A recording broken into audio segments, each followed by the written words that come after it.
Bientôt 2 mois que les bus n'ont pas roulé. Mais malgré l'arrêt forcé de la flotte, l'entreprise doit l'entretenir.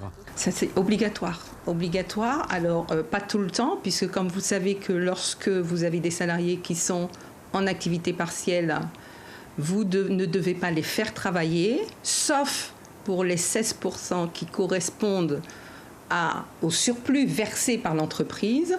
Ça fait à peu près 5h30 par semaine. Donc une fois par semaine, nous faisons démarrer les moteurs. Des recettes en rapport avec les 15 premiers jours du mois de mars et plus rien depuis. La société a fait ses comptes. 1/3 du chiffre d'affaires de l'année s'envolera si l'école ne reprend pas. Si on fait le compte et qu'il n'y a pas de reprise d'école avant le mois de septembre, nous perdons 60 jours de recettes pour un marché de 175 jours, c'est-à-dire 1/3 carrément.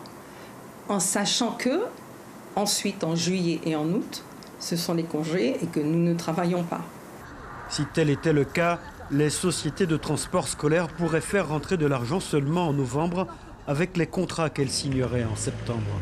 7 mois sans recette serait alors une véritable purge qui affecterait la trésorerie. Les entreprises ont demandé à être indemnisées. Il y aurait un accord, mais pas encore quelque chose de ferme et de définitif de la CACL. Ils y travaillent.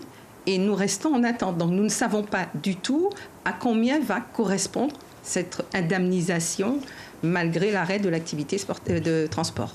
L'agglo, le donneur d'ordre, a fait savoir qu'une enveloppe de 540 000 € sera débloquée pour venir en aide aux transporteurs scolaires. À la demande des transporteurs, nous les avons rencontrés et c'est ainsi qu'on a mis en place une cellule de réflexion pour réfléchir comment nous allions indemniser. Et nous avons trouvé la solution à 1/3 des indemnisations qui devraient se faire à hauteur pour l'année, au tiers de ce qu'ils devraient percevoir toute l'année. 540 000 €, c'est une belle somme à répartir sur l'ensemble des transporteurs qui travaillent pour le compte de la CACL. Les entreprises sont d'ores et déjà invitées à formuler leur demande d'accompagnement auprès des services de l'agglo. Suivez l'info sur Guyana Première, télé, radio et Internet.